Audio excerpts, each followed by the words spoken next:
Assalamualaikum warahmatullahi wabarakatuh. Perkenalkan, saya Rini Indayani akan menjelaskan tentang perjalanan pendidikan nasional Indonesia. Bagi pendidikan Indonesia, salah satu tokoh yang paling berpengaruh dalam pendidikan dan sebagai sosok yang paling menginspirasi guru Indonesia adalah Ki Hajar Dewantara. Beliau mengatakan, pendidikan itu menuntun segala kekuatan kodrat yang ada pada anak-anak agar mereka dapat mencapai keselamatan dan kebahagiaan setinggi-tingginya, baik sebagai manusia maupun sebagai anggota masyarakat. Perjalanan pendidikan nasional Indonesia dimulai dari sebelum kemerdekaan. Yang pertama, pada masa penjajahan Portugis. Portugis adalah bangsa Eropa yang pertama datang ke Indonesia dan tidak lama kemudian disusul oleh Spanyol dengan tujuan untuk mencari atau berdagang rempah-rempah yang dihasilkan oleh Maluku. Tak hanya berdagang, mereka juga bertujuan untuk menyebarkan agama Katolik. Untuk menyebarkan agama Katolik, mereka mendirikan sekolah, yaitu pada tahun 1536 di Ternate. Sekolah tersebut didirikan untuk mendidik calon-calon pekerja agama atau misionaris. Sekolah ini diperuntukkan bagi anak-anak dari pemuka-pemuka pribumi. Selain mengajarkan pelajaran agama, sekolah ini juga mengajarkan berhitung, membaca, dan menulis. Dan bahasa yang digunakan dalam pengajarannya adalah bahasa Latin. Selanjutnya, pada penjajahan Belanda. Belanda masuk ke Indonesia pada abad ke-16 dan diselingi oleh bangsa Inggris. Tujuannya untuk berdagang, namun lambat laun ingin menguasai bangsa Indonesia. Pendidikan pada masa penjajahan Belanda menerapkan kebijakan yang diskriminatif dan menghalangi pertumbuhan penduduk lokal.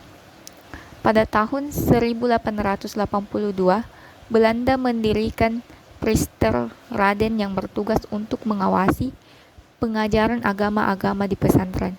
Setelah itu lahirlah sekolah untuk pribumi yang didirikan oleh pemerintah Hindia Belanda. Namun sekolah ini hanya diperuntukkan bagi pribumi yang akan dipekerjakan sebagai pegawai di kantor-kantor milik pemerintah Hindia Belanda. Pendidikan di Indonesia setelah kemerdekaan.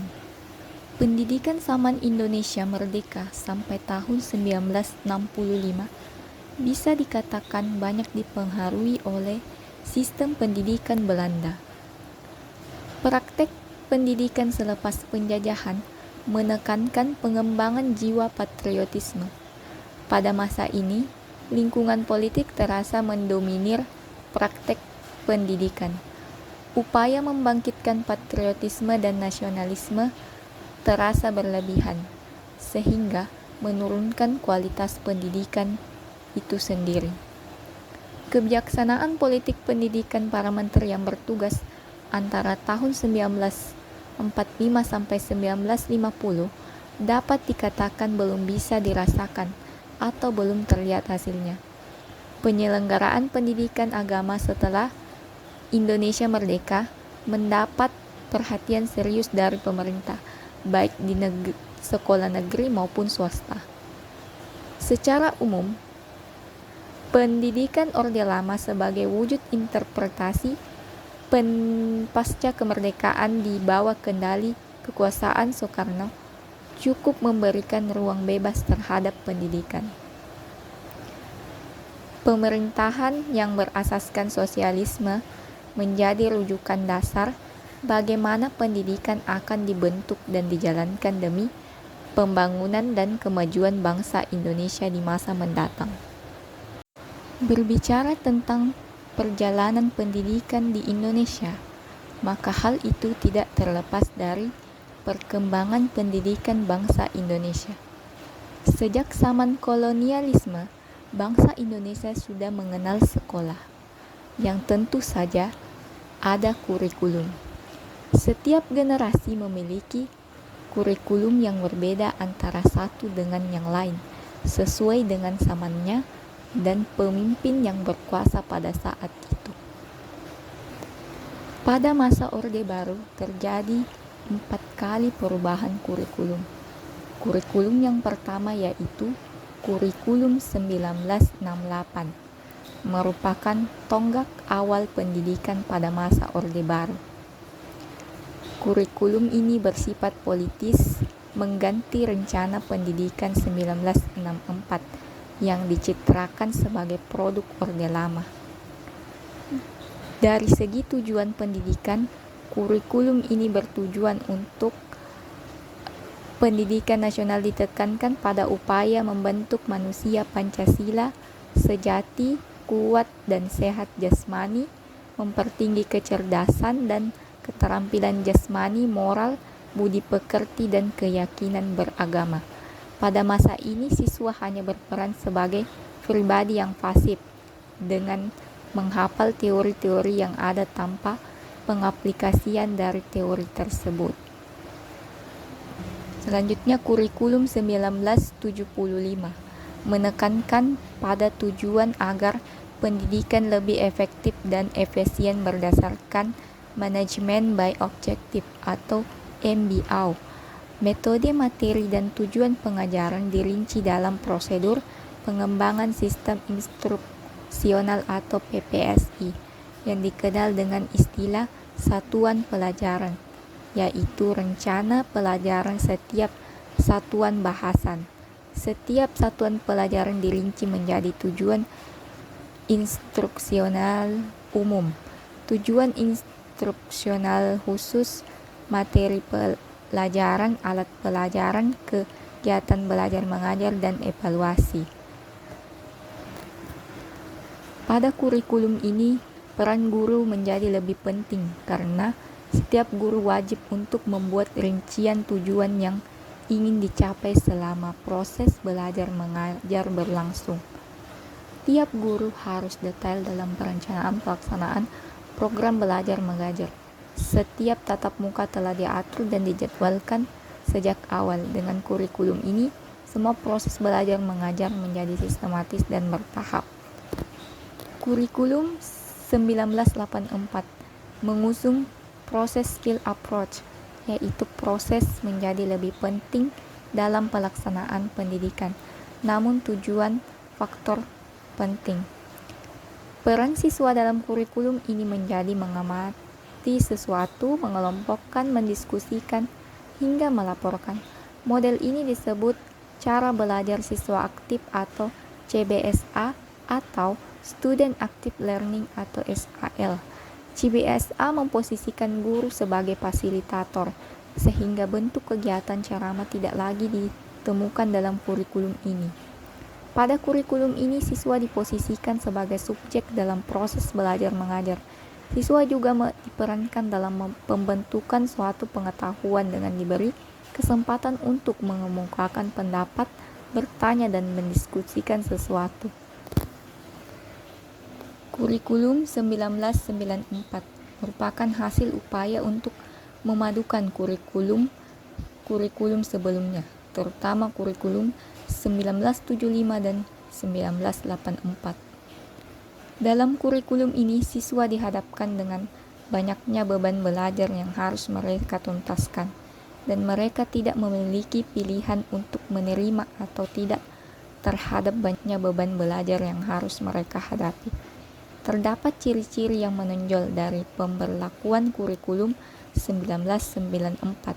Di antaranya adalah pembagian tahapan pelajaran di sekolah dengan sistem catur wulan, dan pembelajaran di sekolah lebih menekankan materi pelajaran yang cukup padat atau berorientasi kepada materi pelajaran atau isi. Era reformasi telah memberikan ruang yang cukup besar bagi perumusan kebijakan-kebijakan pendidikan baru yang bersifat reformatif dan revolusioner. Bentuk kurikulum menjadi berbasis kompetensi. Begitu pula bentuk pelaksanaan pendidikan berubah dari sentralistik atau orde lama menjadi desentralistik. Adapun kurikulum yang dipakai pada masa reformasi adalah sebagai berikut. Yang pertama, kurikulum berbasis kompetensi atau KBK 2004 meliputi kegiatan belajar mengajar, KBM, penilaian berbasis kelas, dan pengelolaan kurikulum berbasis sekolah. Pada pelaksanaan kurikulum ini, posisi siswa kembali ditempatkan sebagai subjek dalam proses pendidikan dengan terbukanya ruang diskusi untuk memperoleh suatu pengetahuan. Siswa justru dituntut untuk aktif dalam memperoleh informasi. Kembali peran guru diposisikan sebagai fasilitator dalam memperoleh suatu informasi. Kegiatan pembelajaran menggunakan pendekatan dan metode yang bervariasi. Sumber belajar bukan hanya dari guru, tetapi juga sumber belajar lainnya yang memenuhi unsur edukatif. Kurikulum KTSP. KTSP tidak jauh berbeda dengan KBK, namun perbedaan yang menonjol terletak pada kewenangan dalam penyusunan, yaitu mengacu pada desentralisasi sistem pendidikan. Pada kurikulum ini, sekolah sebagai satuan pendidikan berhak untuk menyusun dan membuat silabus pendidikan sesuai dengan kepentingan siswa dan kepentingan lingkungan. Pada kurikulum ini, siswa diberikan kesempatan untuk memperoleh pengetahuan secara terbuka berdasarkan sistem ataupun silabus yang telah ditetapkan oleh masing-masing sekolah. Pendidikan Indonesia saat ini. Saat ini, kurikulum yang digunakan di Indonesia adalah Merdeka Belajar. Kurikulum Merdeka Belajar ialah kurikulum dengan pembelajaran intrakurikuler yang beragam. Dengan kurikulum ini, maka pembelajaran akan lebih maksimal agar peserta didik memiliki cukup waktu untuk mendalami konsep dan memperkuat kompetensinya. Melalui kurikulum ini, guru bisa memilih perangkat ajar untuk menyesuaikan kebutuhan belajar dan minat dari masing-masing peserta didik. Terdapat perbedaan dari Merdeka Belajar dengan kurikulum sebelumnya. Kurikulum ini memiliki karakteristik yang pertama, berbasis proyek untuk mengembangkan soft skill dan karakter sesuai dengan profil pelajar Pancasila.